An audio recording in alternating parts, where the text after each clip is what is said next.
Ramzan Ramzan welcome holy month رمضان أهلا رمضان.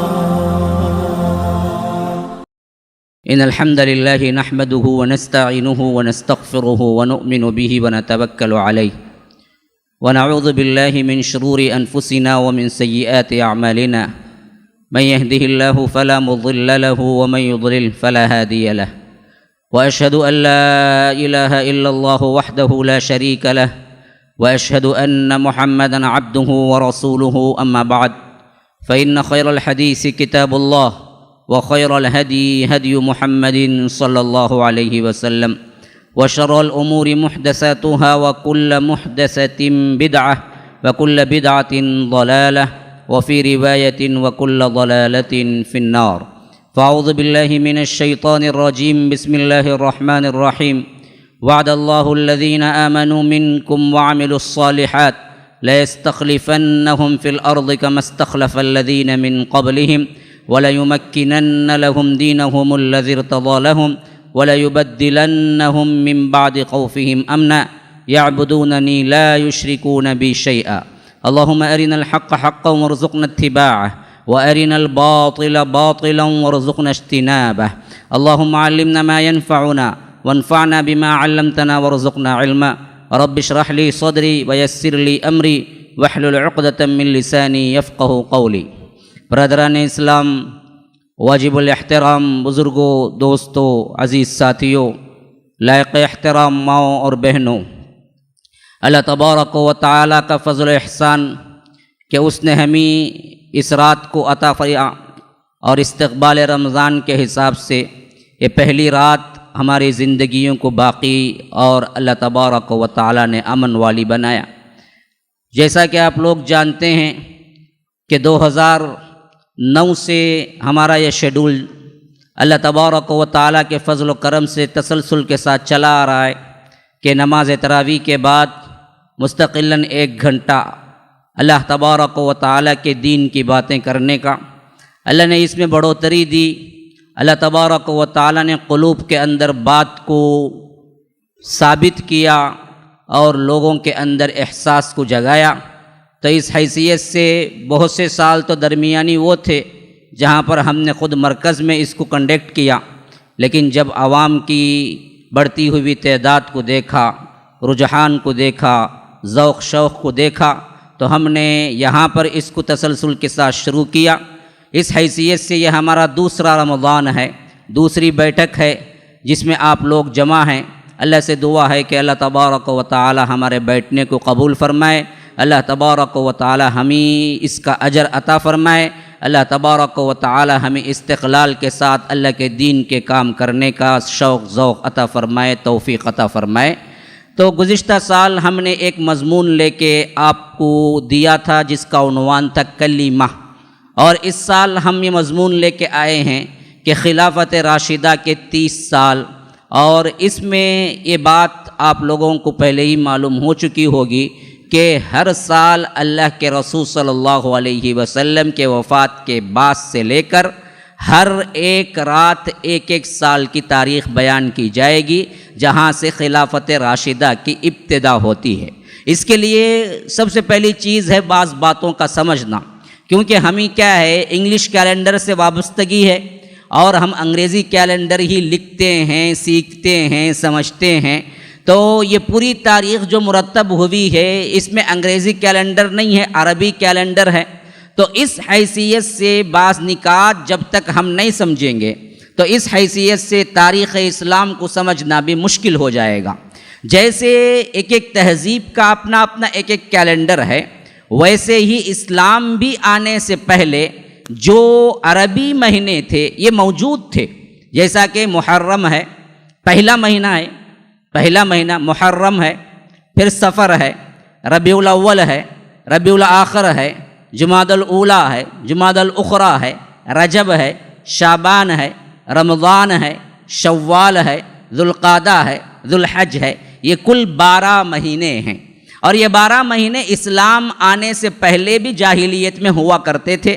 اور اس کی شروعات بھی محرم سے جو ہوتی ہے، جس طرح کیا ہے انگریزی کیلنڈر کا سب سے پہلا مہینہ جنوری ہے، بعینی اسی طرح کیا ہے عربی کیلنڈر کا پہلا مہینہ جو مانا جاتا ہے وہ محرم ہے۔ یہ بات بھی پہلے سے ہی طے شدہ تھی، اسلام آنے سے پہلے بھی لوگ اسی کو پہلا مہینہ مانتے تھے۔ ہاں یہ ایک بدعت تھی، ایک نئی چیز تھی جس کو اللہ تبارک و تعالی نے نسی کہا اور کفر کہا اس کو، کہ وہ لوگ مہینوں کو کبھی تبدیل کر لیتے تھے۔ کبھی اعلان ہو جاتا تھا کہ آج دیکھیے بھائی محرم کا مہینہ محرم نہیں ہے، آج سفر ہے، ہم بعد میں محرم منا لیں گے، ہم بعد میں محرم کا کیلکولیشن کر لیں گے۔ کبھی جب 3 مہینے مل کے آتے تھے، ذوالقعدہ ہیں، ذی الحج ہے، محرم ہے، تو اب یہ 3 مہینے لڑائی جھگڑا نہ کرنا، حرام مہینے ہوتے تھے اور مل کے بھی آتے تھے، تو یہ عرب کی سرشت میں نہیں تھا کہ وہ لوگ خاموش بیٹھیں، تو وہ کبھی کبھی کیا کرتے تھے مہینوں کے نام کو تبدیل کر لیتے تھے،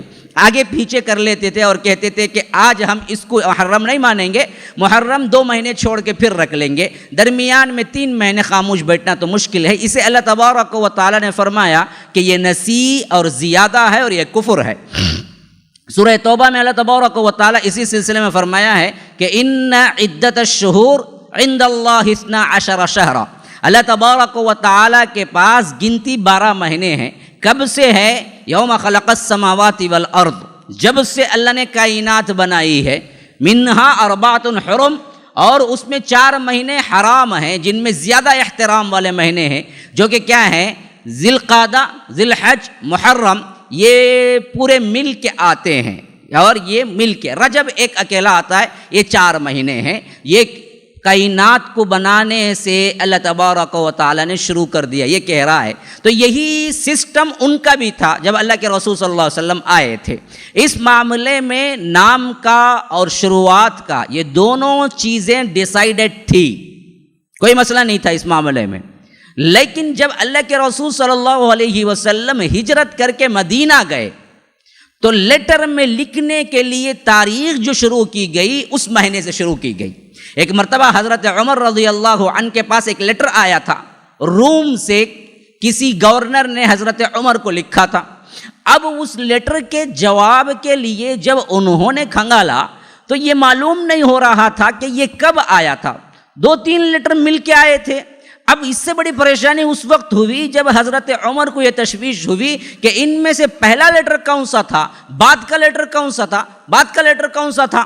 یہ تاریخ کی تعیین کی وجہ سے بہت بڑی مشکل پیش آئی، تو حضرت عمر نے صحابہ کو جمع کیا، کہا کہ ایسے کیسے ہو سکتا ہے کہ ہم آگے پیچھے کی تاریخات کے لیے کوئی چیز متعین کریں۔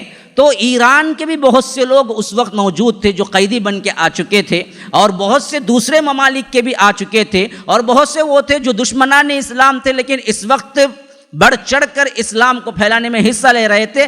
تو انہوں نے اپنی تاریخیں بتائی کہ ہمارے ہاں رومی کیلنڈر چلتا ہے، ایران والوں نے کہا کہ ہمارے ہاں ایرانی کیلنڈر چلتا ہے۔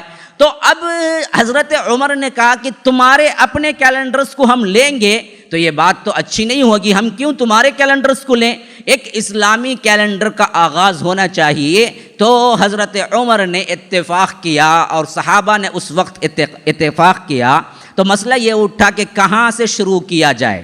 محرم یہ پہلا مہینہ یہ پہلے سے ڈیسائیڈڈ تھا، لیکن اسلامی تاریخ کا سال کہاں سے شروع کیا جائے؟ بعضوں نے کہا کہ نبوت سے شروع کیا جائے، بعضوں نے کہا کہ اللہ کے رسول صلی اللہ علیہ وسلم کی وفات سے شروع کیا جائے، بعضوں نے کہا کہ فلاں تو یہ سب چیزیں رد کی گئی۔ بعد میں امت کا سب کا جو اتفاق ہوا وہ یہ ہوا کہ جس دن اللہ کے رسول صلی اللہ علیہ وسلم مدینہ انٹر ہوئے اس تاریخ سے ہم اس کو شروع کریں گے۔ اور آپ کو معلوم ہے اللہ کے رسول صلی اللہ علیہ وسلم 20/8 سفر کو جاری کیا تھا، سفر اپنا 20/8 سفر ہے، اور اس کو جاری کیا تھا، اور پہنچے تھے ربیع الاول 1، کہاں؟ غار ثور میں۔ مکے سے نکلے 20/8 سفر، 3 دن غار ثور میں رہے چھپ کے، پھر وہاں سے نکلے ربیع الاول 1، اور 12 دن کا لگ بھگ سفر تھا مدینے کا، اور تقریباً 8 یا 12 ربیع الاول، 8 دن یا 12 دن کے درمیان، کیونکہ 4 دن قباء میں تھے۔ قباء میں اگر تشریف آوری اس کو نوٹ کیا جائے تو معلوم ہوتا ہے کہ 8 ربیع الاول کو اللہ کے رسول قبا پہنچ گئے، پھر اس کے بعد مدینہ پہنچے۔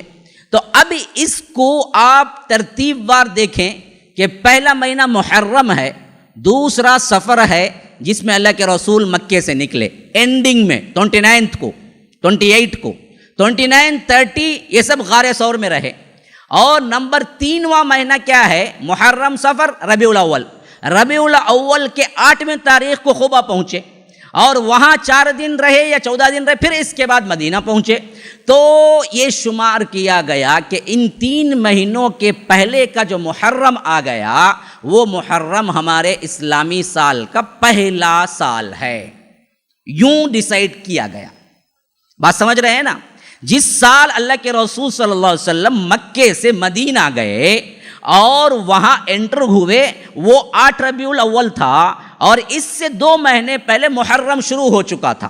محرم سفر ربیع الاول، ربیع الاول کے پہلے ہفتے میں انٹر ہو گئے، تو صحابہ نے یہ اختیار کیا کہ اس سے پہلے، کیونکہ محرم پہلا مہینہ ہے تو 1 ہجری شمار ہوگی، وہ جو اللہ کے رسول مدینے میں انٹر ہو کے 3 مہینے کے بعد سے مدنی زندگی کا آغاز کیا۔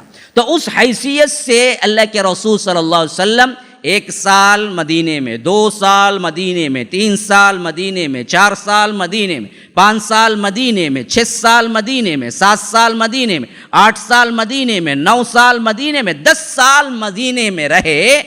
تو آخری جو رمضان آ رہا تھا 10واں سال، اسی رمضان کے اندر اللہ کے رسول صلی اللہ علیہ وسلم نے اپنے رخت سے سفر اور اس دار فانی کو چھوڑنے کے اطلاعات دینا شروع کر دیے۔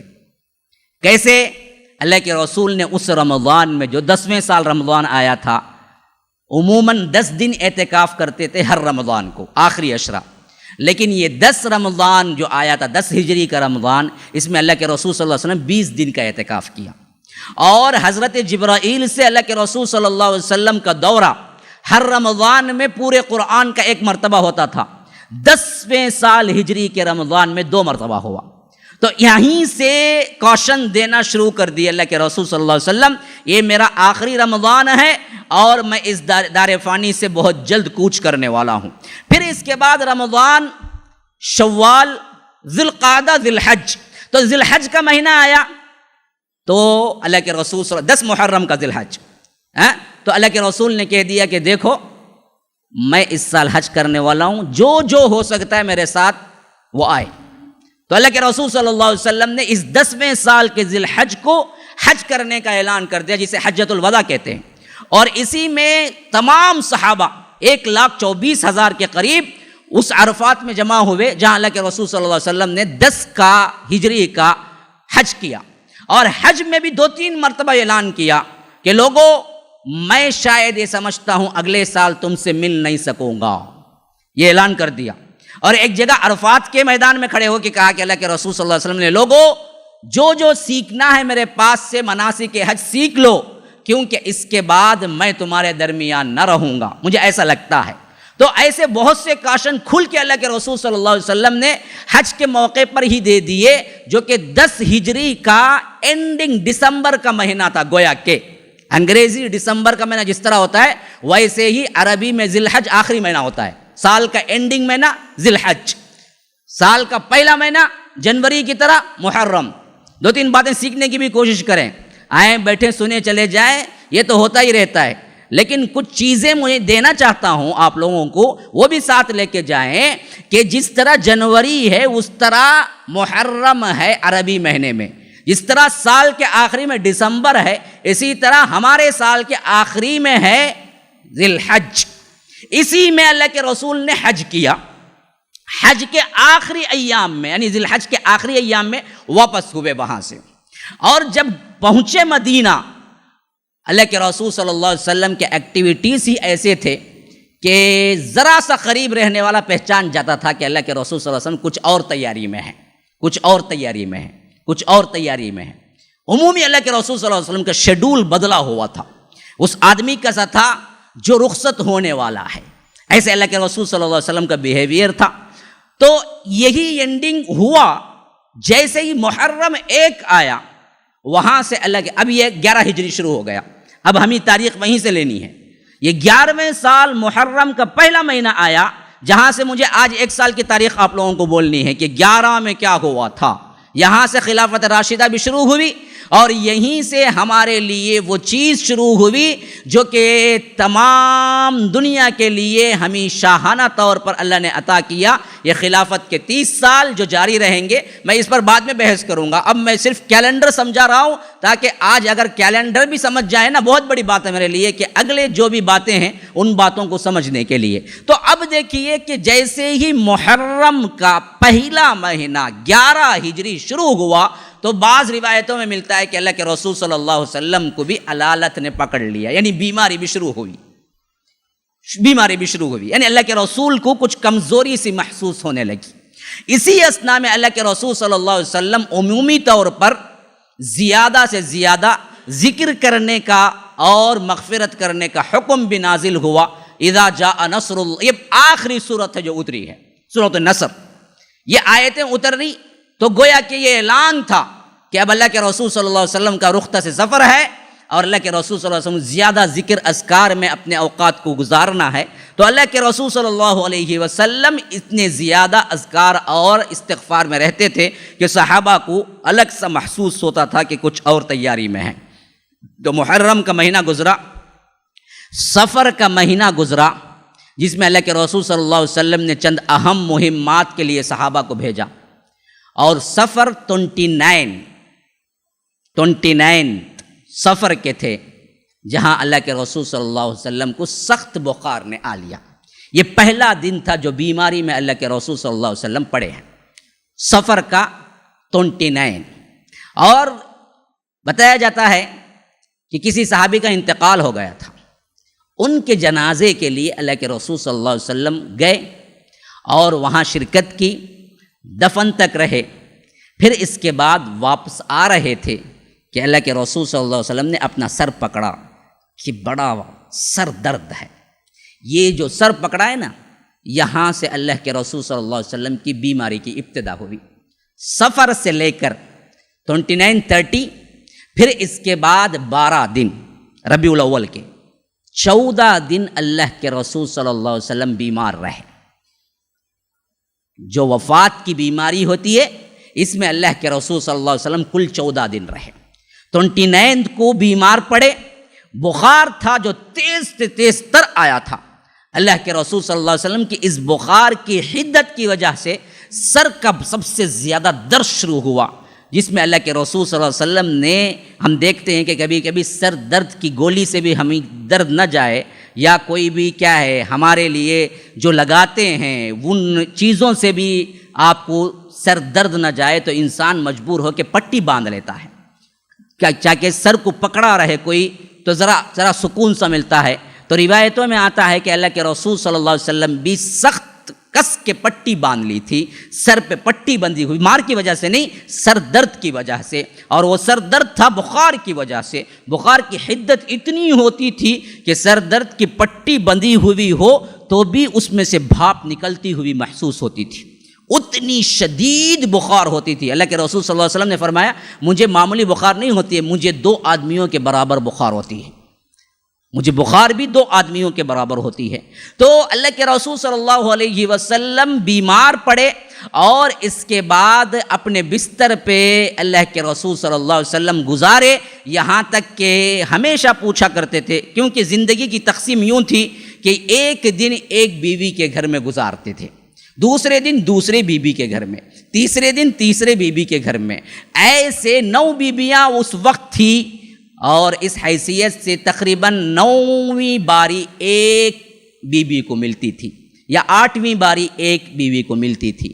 تو حضرت محمد الرسول اللہ صلی اللہ علیہ وسلم جس دن جس بیوی کے ہاں رہتے پوچھتے عائشہ کی باری کب آئے گی، عائشہ کی باری کب آئے گی۔ تو ازواج مطہرات نے اس بات سے جان لیا کہ اللہ کے رسول چاہتے ہیں کہ حضرت عائشہ کے حجرے میں گزاریں، تو تمام بیویوں نے مل کے کہا کہ اللہ کے رسول آپ کی چاہت یہ ہے کہ آپ اب دن پورے ہی کیا ہیں حضرت عائشہ کے حجرے میں گزارنا چاہیں تو ہم سب اپنے حق کو واپس لیتے ہیں، آپ حضرت عائشہ کے حجرے میں گزاریں۔ تو اللہ کے رسول نے کہا کہ یہی میری بھی منشا ہے، اگر تم برا نہ سمجھو، تم اتنا انصاف بیویوں کے درمیان کیا ہے اللہ کے رسول نے کہ ایسے وقت میں بھی کہا کہ تمہاری اجازت اگر مل گئی تو میں کیا ہے اماں عائشہ کے حجرے میں گزاروں گا۔ تو سب نے کھل کے اجازت دی، اللہ کے رسول صلی اللہ علیہ وسلم اماں عائشہ کے حجرے میں آ گئے۔ یہ اس وقت تقریباً 5-6 دن باقی تھے جب اللہ کے رسول صلی اللہ علیہ وسلم اماں عائشہ کے حجرے میں آئے۔ گویا کہ 1 ہفتہ آخری تھا جو حضرت عائشہ کے حجرے میں اللہ کے رسول صلی اللہ علیہ وسلم نے گزارا۔ 5واں روز تھا، یعنی یوں سمجھیے کہ ربیع الاول کا 6واں دن تھا یا 7واں دن تھا، جس میں اللہ کے رسول صلی اللہ علیہ وسلم کو سخت شدت کی بخار تھی۔ تو اللہ کے رسول صلی اللہ علیہ وسلم مغرب کی نماز بھی پڑھائے تھے، اور وہ جمعرات کا دن تھا، تقریباً جمعرات کی مغرب تک اپنی نماز خود پڑھاتے رہے، لیکن عشاء کا وقت ہو گیا تھا اور اللہ کے رسول صلی اللہ علیہ وسلم کی بخار اتنی تھی کہ چل نہیں سکتے تھے۔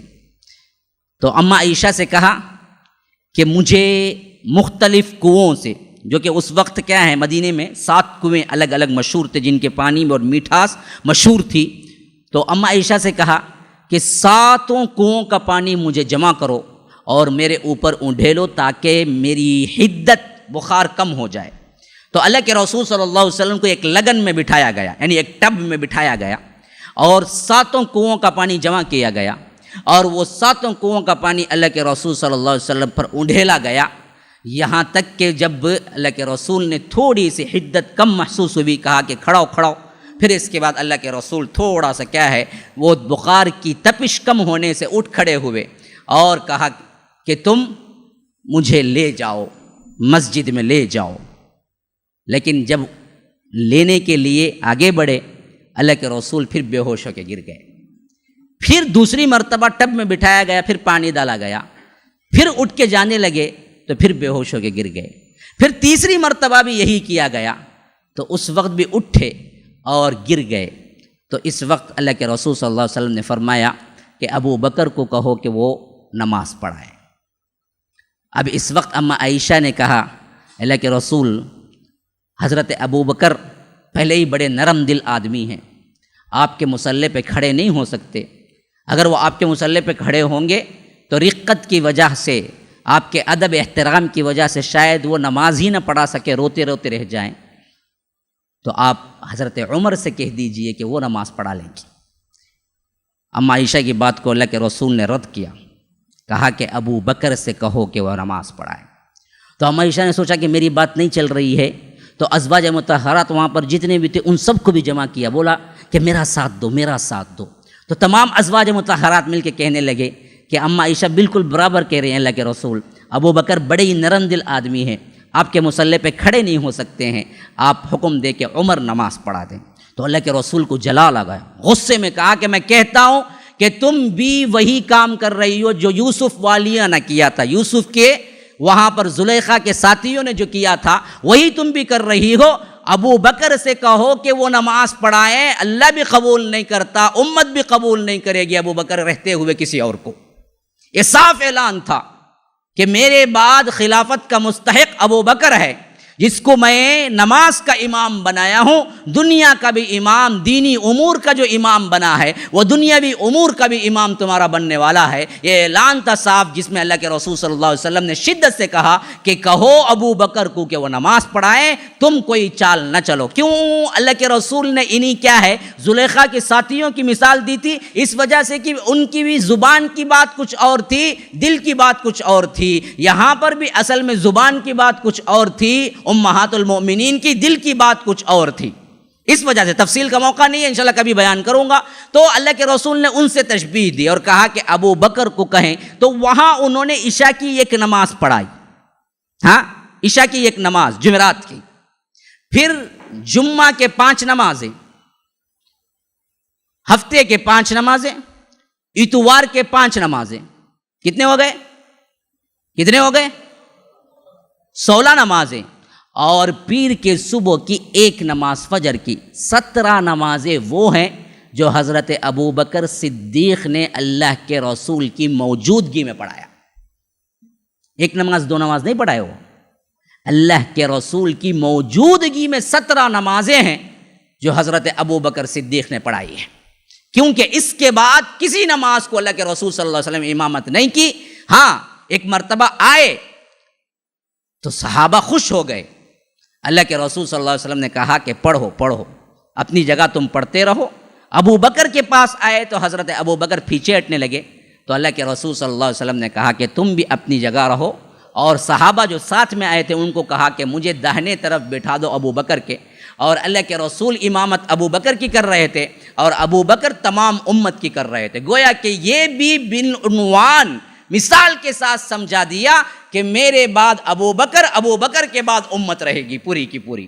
اللہ کے رسول بیٹھ کے امامت کرا رہے تھے، پھر بیچ میں درمیان میں ابو بکر تھے، ابو بکر تکبیر کہہ رہے تھے، اللہ اکبر اللہ اکبر، جیسے ہم بھی کہتے ہیں کبھی کبھی کیا ہے مکبر کی آواز ہمیں ضرورت پڑتی ہے دور تک پہنچانے کے لیے، تو وہ ابو بکر کر رہے تھے اور اس کے پیچھے پوری امت تھی۔ تو اللہ کے رسول صلی اللہ علیہ وسلم ایک مرتبہ ایسا کیا اور اعلان کر دیا، اور 17 نمازیں اللہ کے رسول صلی اللہ علیہ وسلم کی موجودگی میں نمازیں پڑھائی، یہاں تک کہ اللہ کے رسول صلی اللہ علیہ وسلم کو بدھ کے دن، اس واقعے سے ایک دن پہلے کچھ ذرا سا طبیعت بحال ہوئی، تو اللہ کے رسول صلی اللہ علیہ وسلم ظہر کی نماز کو آئے، نماز سے پہلے ممبر پہ چڑھے اور وہاں سے خطاب کیا، کہا کہ لوگوں میں اپنے آپ کو قصاص کے لیے پیش کرتا ہوں، قربان جائیے، جب بھی پڑھتا ہوں جذبات سے کہیں میری آواز تھر آ جاتی ہے کہ خود اللہ کے رسول صلی اللہ علیہ وسلم کو ظلم اور اللہ کی پوچھ سوال کا اتنا احساس تھا کہ اللہ کے رسول صلی اللہ علیہ وسلم جو کہ معصوم ہیں، جن کو اللہ تبارک و تعالی نے خود ڈکلیئر کر دیا تھا کہ لیغفر لک اللہ ما تقدم من ذنبک وما تأخر علیہ، آپ کے پچھلے سارے اگلے پچھلے سب گناہ معاف ہیں، ایسی شخصیت یہ ظلم کو اللہ معاف نہیں کرتا، یہ بتلانے کے لیے کہ آ کے کہا کہ میں اپنے آپ کو قصاص کے لیے پیش کرتا ہوں، اگر میں نے کسی کو زیادتی میں کوئی کوڑا مارا ہے، اگر کسی کے عزت سے میں نے کھیلا ہے، اگر کسی کی عزت پہ میں نے طنز کیا ہے، اگر کوئی قرض میں نے کیا ہے لیا اور بھول گیا ہوں، تو میں اپنے آپ کو حاضر کرتا ہوں کہ وہ آئے مجھے کوڑا مار لے، وہ آئے میری عزت پہ حملہ کرے، وہ آئے اپنا قرض لے لے، میں بری ہوتا ہوں آج، کل قیامت کے دن مجھ سے نہ پوچھ لینا، آج پوچھ لینا، کل قیامت کے دن مجھ سے نہ پوچھ لینا۔ اگر کوئی بندہ ہے تو وہ آئے، کس پر میں نے ظلم کیا ہے تو وہ آئے۔ تو تمام صحابہ ساکت بیٹھے ہوئے تھے کہ اللہ کے رسول صلی اللہ علیہ وسلم نماز کا وقت ہو گیا، ممبر سے اترے، نماز پڑھائی، پھر اس کے بعد پھر ممبر پہ چڑھے اور کہا کہ میں اپنے آپ کو جو قصاص کے لیے پہلے پیش کیا تھا اب بھی پیش کر رہا ہوں، صرف جذبات کا معاملہ نہیں ہے بلکہ میں حکم کے ساتھ تمہیں بتا رہا ہوں کہ اگر کوئی بدلہ لینا چاہے مجھ سے تو لے لے۔ تو ایک انصاری صحابی اٹھے، کہا کہ اللہ کے رسول ایک 3 دینار ایک مرتبہ آپ لیے تھے، شاید آپ بھول گئے واپس نہ کیے ہوں۔ تو حضرت عباس کے بیٹے کو اللہ کے رسول نے کہا کہ ان کو 3 دینار دے دیے جائیں۔ ایک روایت میں کہ ایک دوسرے صحابی اٹھے، انہوں نے کہا اے اللہ کے رسول میں آپ سے 3 دینار لیا تھا اور دینا بھول گیا تھا۔ تو حضرت عباس کے بیٹے کو کہا کہ ان سے 3 دینار لے لیں۔ یہ صفائی خود اللہ کے رسول صلی اللہ علیہ وسلم نے دیا اور اس کے بعد گھر تشریف لے گئے۔ تو پھر اس کے بعد اللہ کے رسول صلی اللہ علیہ وسلم کوئی امامت نہ کر سکے۔ اس دن کی رات جب حضرت ابو بکر صدیق کو حکم دیا کہ نماز پڑھائیں، پھر تو ابو بکر صدیق نے نماز پڑھائی ہے۔ دن بدن تشویش بڑھتی گئی، اللہ کے رسول صلی اللہ علیہ وسلم کا بخار بھی بڑھتا گیا، یہاں تک کہ پیر کا دن صبح فجر کی نماز میں حضرت ابو بکر صدیق کے ساتھ تمام صحابہ نماز پڑھ رہے ہیں۔ ایسے وقت میں اللہ کے رسول صلی اللہ علیہ وسلم پردہ اٹھا کے دیکھے اور کچھ آنے کی تمنا بھی کیے۔ صحابہ بیان کرتے ہیں ہمیں خوشی کا ایسا موقع تھا کہ ہمیں لگا کہ ہم نماز ہی میں نماز توڑ کے اللہ کے رسول سے ملاقات کے لیے پہنچ جائیں گے۔ ہمیں ایسی خوشی ہوئی تھی جیسے اللہ کے رسول صلی اللہ علیہ وسلم کا چہرہ میں نے دیکھا۔ تو اللہ کے رسول صلی اللہ علیہ وسلم اشارے سے کہا کہ تم نماز پڑھو، پھر اس کے بعد اندر تشریف لے چلے۔ تو حضرت ابوبکر صدیق نماز پڑھائے، سوچا کہ آج اللہ کے رسول کی طبیعت کچھ بہتر ہے، بہت دن سے گھر نہیں گئے تھے، اللہ کے رسول صلی اللہ علیہ وسلم کی علالت کی وجہ سے مدینے سے کچھ دور گھر تھا، سنحہ کے مقام پر، تو حضرت ابو بکر نے اجازت لے کے کہا کہ میں وہاں تک ہو آتا ہوں، بہت دن ہو گئے ہیں، اور وہاں سے نکل گئے۔ دن پیر کا تھا، وقت چاش کے اوپر کا تھا، دوپہر کے پہلے کا، اور 12 ربیع الاول 11 ہجری تھا کہ اللہ کے رسول صلی اللہ علیہ وسلم شدت کی بخار کی وجہ سے اپنے سر کو پکڑے ہوئے تھے، حتیٰ کہ اماں عائشہ گود میں سہارا دی ہوئی تھی کہ عبد الرحمن بن ابی بکر اندر داخل ہوئے۔ تو اللہ کے رسول کو زبان سے کہنے کی بھی سکت نہیں تھی کہ اللہ کے رسول یوں دیکھنے لگے، تو اماں عائشہ نے سمجھ لیا کہ کیا پوچھنا چاہتے ہیں۔ کہا کہ آپ مسواک کرنا چاہتے ہیں؟ کہا کہ ہاں۔ تو اماں عائشہ نے مسواک جو ان کے ہاتھ میں تھی، بھائی کے ہاتھ میں، عبد الرحمن بن ابی بکر کے ہاتھ میں مسواک لیا اور خود اپنے دانتوں سے اچھی طرح چبایا، نرم کیا اس کو، پھر اللہ کے رسول صلی اللہ علیہ وسلم کے ہاتھوں میں دیا، اور اللہ کے رسول نے مسواک کیا۔ یہ آخری عمل ہے جو دنیا میں اللہ کے رسول صلی اللہ علیہ وسلم نے کیا تھا، آخری عمل مسواک کیا تھا۔ آپ اس سنت کو ہم چھوڑ چکے ہیں۔ اللہ کے رسول کا آخری عمل مسواک تھا۔ پھر جب دانت اچھی طرح پاک ہو گئے، مسواک اللہ کے رسول صلی اللہ علیہ وسلم سے اماں عائشہ نے واپس لے لی، پھر تھوڑی دیر کے بعد اللہ کے رسول کی آواز دبتی چلی گئی، یہاں تک کہ اماں عائشہ کہتی ہیں کہ میں نے اپنے کان کو اللہ کے رسول کے سینے سے لگایا کہ کیا کہہ رہے ہیں۔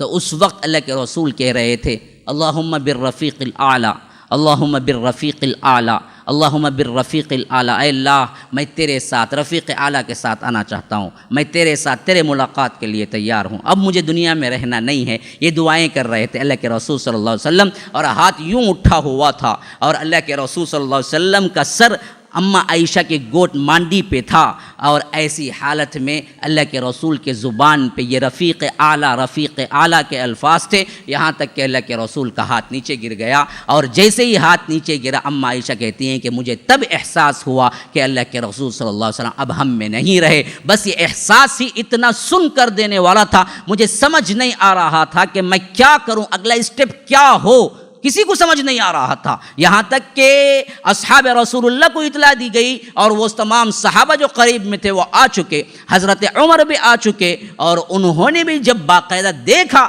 تبھی بھی ان کی سمجھ میں بات نہیں آ رہی تھی کہ کیسے یہ مانے کہ آج ہم میں اللہ کے رسول صلی اللہ علیہ وسلم نہیں رہے۔ تو اسی وجہ سے ایک روایت میں حضرت عمر نے تلوار نکال لی اور کہا کہ کوئی بدبخت منافق یہ کہے گا کہ اللہ کے رسول اگر اس دنیا میں نہیں ہے تو میں اس کا سر قلم کر دوں گا۔ موسیٰ جس طرح طور پہ گئے تھے 40 دن کے لیے، اسی طرح اللہ کے رسول بھی گئے ہیں، آ جائیں گے اور ان منافقین کا سر قلم کریں گے جو آج کہہ رہے ہیں کہ اللہ کے رسول نہیں ہے۔ یہی اسی درمیان میں وہ سنحہ میں جو اللہ کے رسول کے ساتھی سب سے یار غار ابو بکر صدیق تھے، انہیں بھی اطلاع ملی تو ان کو پہنچنے میں دور تھے کیونکہ لیٹ ہو گیا۔ جب پہنچے تو دیکھا کہ حضرت عمر جوشیلی تقریر کر رہے ہیں اور ہاتھ میں تلوار ہے، کہ سیدھا کچھ کہے بغیر اللہ کے رسول صلی اللہ علیہ وسلم کے حجرے میں داخل ہوئے۔ وہاں یمنی چادر تھی جو اللہ کے رسول صلی اللہ علیہ وسلم کے جسد پہ اڑائی گئی تھی، اس کو انہوں نے کھولا، چہرے کو غور سے دیکھا اور پیشانی پہ بوسہ دیا اور آنکھوں سے آنسو ٹپک پڑے۔ کہا کہ اللہ کے رسول آپ ہمیشہ پاک ہی رہے، یہاں تک کہ آپ کو موت بھی پاک ہی حالت میں آئی، اور میں گواہی دیتا ہوں کہ جس موت کو اللہ نے آپ پہ لکھا تھا وہ موت آپ کی آ چکی ہے، اب 2 موتیں کبھی نہیں آنے والی، اب پھر کوئی دوسری موت آنے والی نہیں ہے۔ پھر واپس آئے اور کہا کہ صحابہ سے کہ لوگوں یاد رکھو، جب یہ آواز اٹھی ادھر ایک طرف عمر کھڑے ہوئے اعلان اور تقریر اور تلوار میان سے نکال کے کھڑے، ایک طرف ابو بکر ہیں لیکن ان کی آواز ایمان سے بھرپور ہے ان سے بھی، اور یہ کھڑے ہو کے کہا کہ اے وہ لوگوں، تو بس وہاں سے حضرت عمر کی آواز دھیمی ہونی شروع ہو گئی۔ لوگ پلٹ کے دیکھنے لگے کون پکار رہا ہے، ابو بکر جیسی شخصیت تھی تو پلٹ کے آنے لگے، یہاں تک کہ ان کے گرد مجمع اکٹھا ہو گیا۔ تو انہوں نے وہ تاریخ ساز خطبہ دیا جو بخاری کے اندر موجود ہے کہ فرمایا کہ اما بعد یاد رکھو لوگو، من کان یعبد محمدا فإن محمدا قد مات ومن کان یعبد اللہ فإن اللہ حی لا یموت، کہ جو کوئی بھی اس سے پہلے محمد کو رب مانتا تھا، عبادت کرتا تھا، وہ جان لے کہ محمد اب دنیا میں نہیں رہے، وہ موت آ چکی ہے، جو موت اللہ نے ان کو لکھ دیا تھا۔ یہ ہمارے الفاظ نہیں ہیں، یہ صدیق یار غار کے الفاظ ہیں جو کہ آج بھی بخاری کے اندر ثبت ہیں۔ انہوں نے اعلان کر دیا تھا، ابدیت کے معراج پہ تھے لیکن موت جو آنی تھی وہ آ چکی۔ من کان یعبد محمدا فإن محمدا قد مات، جو کوئی محمد کی پوجا کرتا تھا صلی اللہ علیہ وسلم، وہ جان لے کہ اللہ کے یہ پیغمبر اب دنیا میں نہیں رہے، یہ موت ان کو آ چکی ہے۔ ومن کان یعبد اللہ، جو کوئی اللہ کی عبادت کر رہا ہے وہ جان لے کہ فإن اللہ حی، وہ زندہ ہے، لا یموت، اس کو کبھی موت آنے والی نہیں ہے۔ پھر اس کے بعد سورہ آل عمران کی یہ آیت تلاوت کی اپنی دلیل کے طور پر، وما محمد الا رسول، محمد رسول اللہ صلی اللہ علیہ وسلم اس کے سوا کچھ نہیں، ایک رسول ہیں۔ قد خلت من قبلہ الرسل، اس سے پہلے بھی بہت سے رسول آئے اور گزر چکے۔ افإن ماتا، اگر یہ مر جائیں، او قتلن، یہ شہید ہو جائیں، انقلبتم علی اعقابکم، تم اسلام سے پھر جاؤ گے۔ ومن ينقلب علی عقبیہ، جو کوئی بھی اسلام سے پھرے گا، فلن یضر اللہ شیئا، اللہ کو کوئی نقصان نہیں پہنچا سکتا، اپنا نقصان آپ کرے گا۔ تو حضرت عمر کہتے ہیں کہ جیسے ہی یہ آیت پڑھی حضرت ابو بکر نے، اور میں نے مان لیا کہ وہ موت جو موت آنی تھی وہ اللہ کے رسول کو آ گئی، تو میرے تلوے تلے، میرے پاؤں تلے سے زمین کھسک گئی۔ مجھے ایسا محسوس ہوا کہ کوئی سہارا نہیں ہے میرے پیروں میں۔ کبھی کبھی چکر کی وجہ سے، کبھی کبھی کیا کمزوری کی وجہ سے انسان کو محسوس ہوتا ہے کہ وہ کھڑنے کی بھی ہمت نہیں رکھتا، وہ بیٹھتا چلا جاتا ہے۔ جیسے ہی یہ حقیقت میں نے مانی، ابو بکر نے بھی دلیل قرآن کی دے کے سمجھایا کہ وہ موت واقع ہو چکی ہے جو موت آنی تھی، تو جیسے ہی میں نے سنا، دل نے قبول کیا، پھر میرے ٹانگوں میں سکت نہ رہی کہ عمر کا بوجھ اٹھائیں، حتیٰ کہ میں بیٹھتا چلا گیا۔ یہ سب سے قوی تر صحابی کا حال ہے، تو دوسرے صحابہ کا کیا حال ہوا ہوگا؟ وہ منظر ہی کچھ اور ہے۔ لیکن مجھے کیا ہے، زیادہ تفصیل میں وہاں نہیں جانا ہے۔ تو اللہ کے رسول صلی اللہ علیہ وسلم کی وفات 11 ہجری کا سب سے پہلا واقعہ ہے، ربیع الاول، جو کہ 3 مہینے گزر چکے تھے۔ تاریخ 12 تھی جہاں وفات ہوئی تھی۔ وقت چاش کے وقت کے اوپر کا تھا، 7-8 گھنٹے کے اوپر کا دن کے، اور اللہ کے رسول صلی اللہ علیہ وسلم کی وفات ہوئی تو صحابہ گم سم تھے۔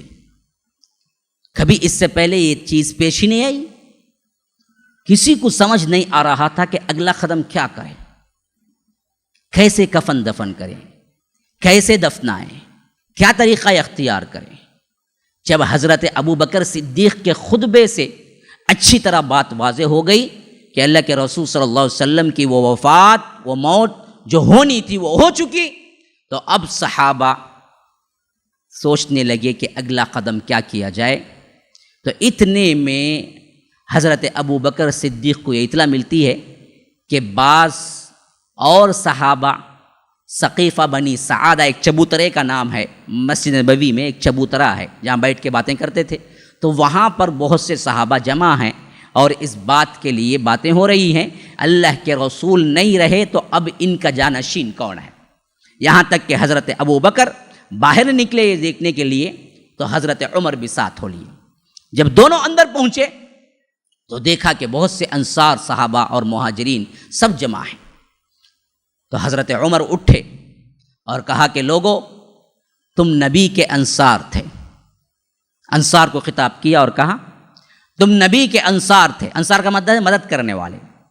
کہا کہ تم نبی کی بھی مدد کیے، اب نبی کے بعد جو خلیفہ ہوگا اس کے بھی انصار رہو گے، تو تم میں سے خلیفہ نہیں بن سکتا۔ تو انہوں نے کہا کہ ہاں بالکل صحیح بات ہے، قریش کسی کو مانیں گے نہیں، تو قریشی ہوں تو خلیفہ بن سکتے ہیں، آسانی ہوگی۔ اور اللہ کے رسول کی یہ خبر بھی دی کہ الائمۃ من قریش، ائمہ جو ہوں گے وہ قریش میں سے ہوں گے۔ تو بس اللہ کے رسول کی حدیث یہ دلیل بنی۔ جو صحابہ پہلے باتیں کر رہے تھے انصار میں سے ایک بنے گا، مہاجر میں سے ایک بنے گا، وہ سب کے سب خاموش ہو گئے اور بعض لوگ حضرت عمر کو دیکھنے لگے. حضرت عمر نے بھانپ لیا کہ یہ لوگ مجھ پہ خلافت ڈالنے والے ہیں، تو انہوں نے کہا کہ اللہ کی قسم میں انتہائی بدبخت شمار ہوں گا اس وقت جب میری خلافت میں ابو بکر رہیں اور میں خلیفہ بن جاؤں. یہ اللہ والے لوگ کیسے ہیں دیکھیے، ایک دوسرے کے لیے اپنی جان دینے والے. انہوں نے کہا کہ میں اپنے آپ کو سب سے بڑا بدنصیب سمجھوں گا جب لوگ مجھے انتخاب کر لیں گے جن کے نیچے ابو بکر ہوں. ہرگز نہیں. یاد رکھو، امامت اللہ کے رسول نے ابو بکر کے حوالے کی، تو جب مذہب اللہ کے رسول نے ابو بکر کے حوالے کر دیا تو ہم دنیا کو کیوں نہیں ابو بکر کے حوالے کریں. اور کہا کہ سب سے پہلے اس معاملے میں خود آگے بڑھنے والا ہوں، اور کہا کہ ابو بکر ہاتھ پھیلائیے، ہم بیعت کرتے ہیں آپ کی. تو پہلے ابو بکر، پھر اس کے بعد ابو عبیدہ، پھر اس کے بعد جتنے صحابہ وہاں پر جمع تھے سب کے سب بیعت کرتے چلے. یہ سب سے پہلا واقعہ تھا اللہ کے رسول کی وفات کے بعد. اب ذرا آئیے سوچیں، میں اس واقعے کو اس نوٹ کے ساتھ کیوں دہرا رہا ہوں؟ خلافت، کوئی بڑا ہونا، کوئی ہمارے لیے لیڈر ہونا کتنا ضروری سمجھا اصحاب رسول اللہ صلی اللہ علیہ وسلم نے کہ اللہ کے رسول کی وفات کے بعد کفنانا دفنانا اس سے پہلے خلیفہ چنا، پھر کفنانے دفنانے کی طرف متوجہ ہوئے. آج ہم اتنی بڑی امت رہتے ہوئے کیوں ذلیل خوار ہو رہے ہیں؟ کیوں ہماری کوئی حیثیت نہیں ہے؟ یاد رکھو، ہمارا کوئی نہیں ہے. امریکہ کا کتا مرتا بھی یہ تو پوچھنے والی عدالتیں ہیں. فلسطین، برما، غزہ، گجرات، کشمیر، جہاں جہاں مسلمان قتل ہو رہے ہیں، شام، کوئی پوچھنے والا نہیں ہے. انسان نہیں، گھروں کے گھر مسمار ہو رہے ہیں، کوئی پوچھنے والا نہیں. امریکہ کے کتے کی حیثیت بھی آج دنیا ہمیں دینے کی تیار نہیں ہے. کیوں؟ ہمارا کوئی پرسان حال نہیں ہے، ہمارا کوئی بڑا نہیں ہے، ہمارا کوئی نہیں ہے جو ہمارے لیے جیے، کوئی نہیں ہے. صرف انتظار ہے تو مہدی کا ہے کہ وہ آئیں گے تو کم از کم ہمیں کیا ہے، سپورٹ مل جائے، ورنہ تو کوئی نہیں ہے، کوئی اللہ کا بندہ نہیں ہے. سب ڈھکوسلے ہیں ادھر ادھر کے، اور اس پر کام کرنا بھی صحیح نہیں ہے، یہ بھی سمجھ لیجئے. تو یاد رکھیے کہ اللہ کے رسول کے صحابہ اس بات کو اچھی طرح سمجھے ہوئے تھے کہ ایک مسلم امت کو ایک لیڈر ہونا چاہیے، تبھی یہ مسلم امت اپنی شان کی زندگی گزار سکتی ہے. تو یہاں نہ اپنے عہدے کا مسئلہ تھا، یہاں نہ پیسہ جمع کرنے کا مسئلہ تھا، یہاں نہ سیٹ کا مسئلہ تھا، یہاں نہ اپنے آپ کا مسئلہ تھا. مسئلہ تھا تو امت کی فکر تھی، جس کی وجہ سے اللہ کے رسول صلی اللہ علیہ وسلم کی ابھی تدفین نہیں ہوئی لیکن خلیفہ چن لیا گیا. اور یہ آئے دوسرے دن اللہ کے رسول صلی اللہ علیہ وسلم کی ابھی تدفین نہیں ہوئی اور عام خطاب کیا ظہر کی نماز میں، اور حضرت عمر اٹھے، کہا کہ لوگوں یاد رکھو کل ہم نے مخصوص لوگ مل کر حضرت ابو بکر کو خلیفہ چنے اور بالکل صحیح فیصلہ کر کے چنے. اللہ تبارک و تعالی نے اپنے نبی کو بھی یہی سمجھایا تھا، اس وجہ سے انہیں اللہ کے رسول نے امام بنایا تھا. اب آؤ تم سب مل کے بیعت کرو. تو پورا مجمع تھا جو ایک کے بعد دیگرے حضرت ابو بکر صدیق کے ہاتھ پہ بیعت کر رہا تھا. بس دو آدمی نظر نہ آئے. جو چیزیں ہمیں خلافت میں کیا ہیں، لوگ مسائل پیدا کرنے کے لیے بیان کرتے ہیں، وہ میں ساتھ حل کے ساتھ آپ کو بتاؤں گا. بہت سے بدبخت صحابہ پر نشتر چلاتے ہیں، صحابہ پر لان تان کرتے ہیں. پہلا لان تان تو یہ ہوتا ہے کہ اللہ کے رسول کو دفنایا بھی نہیں گیا، یہ دنیا میں ملوث ہو گئے. نہیں، دنیا نہیں تھی، خلافت دین تھا، دین تھا، دین تھا. دین کے لیے انہوں نے کیا، یہ دنیا کی نہیں تھی بات. نمبر دو یہ کہ اس میں حضرت علی، حضرت زبیر ناراض تھے کہ یہی نہیں، بالکل غلط بات ہے. انہیں اطلاع نہیں ملی، دوسرے دن ابھی تدفین نہیں ہوئی. بیہقی کی روایت کے اندر امام ابن کثیر اس روایت کو لائے ہیں، البدایہ والنہایہ کے اندر لکھتے ہیں کہ دوسرے ہی دن ظہر میں جب دیکھا حضرت علی نہیں ہیں، حضرت زبیر نہیں ہیں جو کہ عشرہ مبشرہ کے اندر سے تھے، تو حضرت زبیر کو الگ سے بلوایا اور پوچھا کہ زبیر، سب امت متفق ہو گئی، تم اگلے طور پر اکیلے رہو گے؟ کہا کہ نہیں، اصل میں مجھے چیز پہنچی نہیں تھی، میں علل اعلان آپ کی بیعت کرتا ہوں۔ پھر حضرت علی کو بلایا، پوچھا کہ علی سب امت متفق ہو گئی ہے، تم اکیلے رہو گے؟ کہا کہ نہیں، بات پہنچی نہیں تھی، بات ایسی نہیں کہ کچھ گڑبڑ ہے، آپ ہاتھ پھیلائیے، میں بیعت کرتا ہوں۔ اور انہوں نے بھی بیعت کر لی۔ یہ بالکل غلط بات ہے کہ جو کہتے ہیں کہ 6 مہینے تک حضرت علی نے بیعت نہیں کی، اور یہ بالکل غلط بات ہے، حضرت علی دل سے نہیں چاہتے تھے کہ ابو بکر خلیفہ بنے۔ یہ سب شیعی روایات ہیں، اہل سنت کے متفق علیہ روایات اس بات پر شاہد ہیں۔ دوسرے ہی دن زبیر بن عوام بھی، حضرت علی بھی بیعت خلافت کر لی۔ پھر اس کے بعد مسئلہ اٹھا کیسے نہلایا جائے۔ عام طور پر کپڑے نکال کے جس طرح مردے کو نہلاتے ہیں ویسے تو نہیں، اتفاق ہوا صحابہ کا، اللہ کے رسول کے کپڑے اتارے بغیر ہم نہلائیں گے۔ پھر اس کے بعد خود اللہ کے رسول کے خاندان والے اٹھے، حضرت عباس، حضرت علی اور حضرت عباس کے 2 بیٹے قسم اور فیاض، پھر اس کے ساتھ ساتھ ساتھ میں رہنے والے اللہ کے رسول کے ایک محبوب غلام شقران، یہ سب مل کے اللہ کے رسول کو غسل دیا، اوپر سے ہی پانی بہایا، اور شقران اوپر نیچے پلٹ کر رہے تھے، اور اسی طرح غسل جب ہو گیا تو پھر بات آئی کیا جنت البقیع میں قبرستان میں وہاں دفنا دیں گے؟ کیا کریں گے؟ یہ نبی کی میت کو بیت المقدس لے جائیں گے کیونکہ وہ انبیاء کا مسکن ہے، وہاں دفنائیں گے؟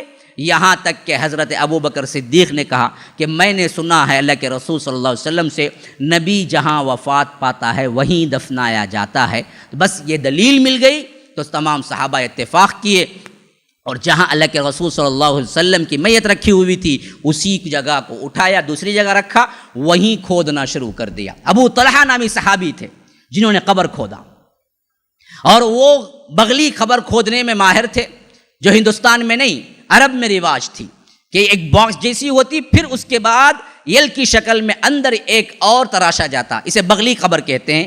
جو باکس کی شکل کی ہوتی ہے وہ یہاں پر رواج ہے، لیکن وہ ہے وہاں پر اللہ کے رسول صلی اللہ علیہ وسلم کے لیے بغلی قبر کھودی گئی، تو اللہ کے رسول صلی اللہ علیہ وسلم کو وہاں پر لٹایا گیا۔ تو اس سے پہلے جب کفن دفن ہوا تو نماز جنازہ کے لیے کوئی امام نہیں بنا، یہ پورا کام ہوا، پیر کے دن وفات پائے، پیر کی شام اور منگل کے 2 پہر تک ان کاموں میں صرف ہو گیا۔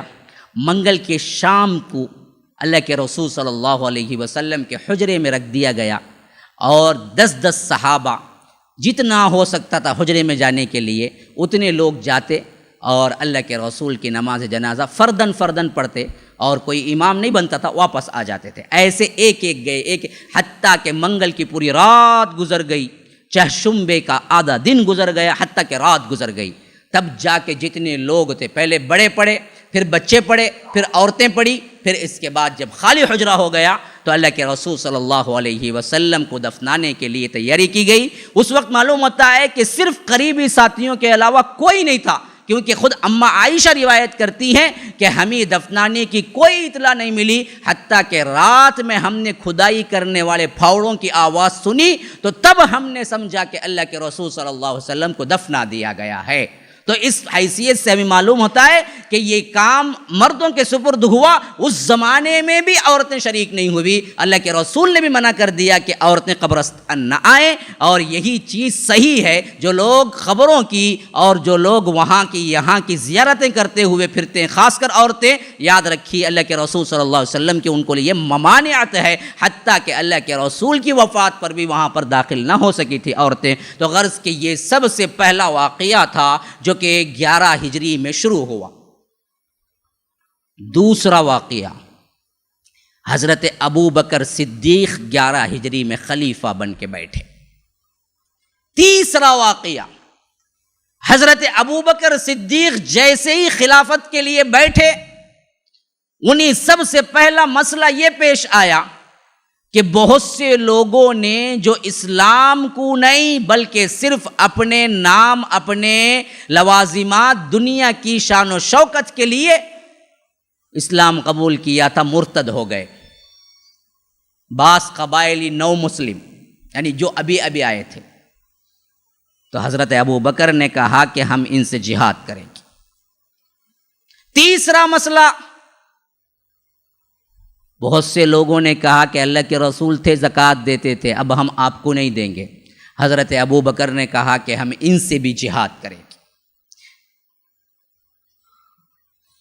پانچواں چھٹا مسئلہ سمجھ لیجئے، بعضوں نے کہا اللہ کے رسول ہم ہی نبوت دے کے چلے گئے، اب ہم اللہ کے رسول کے بعض نبی ہیں۔ اس میں یمن کا ایک تھا شخص اسود انسی، اور ایک عورت تھی سجاح، ان دونوں نے مل کے اعلان کیا اور آگے چل کے یہ دونوں شادی کر لیے، میاں بیوی بن گئے۔ تو حضرت ابو بکر صدیق نے کہا کہ ہم ان سے بھی جہاد کریں گے۔ پھر ساتواں مسئلہ یہ تھا کہ اللہ کے رسول نے ایک چھوٹی جماعت کو ہرقل روم سے مقابلہ کرنے کے لیے بھیجا تھا، جن کے لیڈر مسامہ تھے، چھوٹے بچے 17 سال کے۔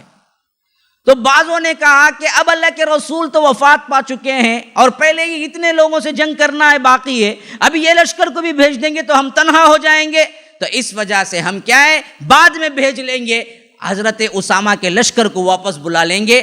تو ابو بکر نے کہا کہ کیا بات کہتے ہو، کیا بات کہتے ہو، رسول کا خلیفہ بن کے میں ابھی بیٹھا ہوں اور بیٹھتے ہی پہلی بات رسول کے حکم سے خلاف ورزی کرو، ابو بکر کے ٹکڑے ٹکڑے ہو جائیں اور مجھے چیل کوے آ کے اٹھا کے لے چلے جائیں، تب بھی تم کہو کہ اسامہ کے لشکر کو روکو، تو میں روکنے والا نہیں ہوں، وہ بھی جائے گا۔ تو یہ 8 مسائل تھے جو کہ 11 ہجری میں اٹھ کھڑے ہوئے تھے، جس کو یہ اکیلا تنہا کمزور دبلا پتلا، کمر اتنی چھوٹی تھی کہ جب دھوتی باندھتے تھے، وہ کپڑا باندھتے تھے یا ازار باندھتے تھے تو ان کی کمر پہ نہیں کھڑتی تھی حضرت ابو بکر صدیق کی، اتنے دبلے پتلے تھے، اتنے کمزور کمر والے تھے۔ ہاں لیکن ایمان کے ایسے سخت تھے کہ حضرت عمر نے بھی کہا کہ آپ کیا ہیں، کم از کم 2-3 جگہ تو محاذ کھولیے، لیکن یہ 8 جگہ ایک ساتھ لڑنا ممکن نہیں۔ کہا کہ عمر تم کفر میں تو بڑے پختے تھے، اسلام لا کے نرم ہو گئے، یہ کیا بات ہوئی؟ ابو بکر کا کچھ بھی ہو جائے لیکن ان چیزوں پر میں برابر دھیان دوں گا، اور ثابت کر دیا انہوں نے، جو کہا وہ کر کے دکھلائیے۔ 8 سبجیکٹ 11 میں شروع ہوئے، 12 کے اینڈنگ قریب اینڈنگ میں پہنچے تو یہ تمام سالو ہو گئے، اور پوری طرح کیا ہے یہ حکومت مضبوط ہو گئی مدینے کی۔ یہ کیسے ہوا انشاءاللہ ہم اگلی مجلس میں رکھیں گے۔ ھذا وباللہ التوفیق، وصلی اللہ وسلم علی نبینا محمد۔ اسأل اللہ لی ولکم ولسائر المسلمین من کل ذنب فاستغفروہ انہ هو الغفور الرحیم۔ Oh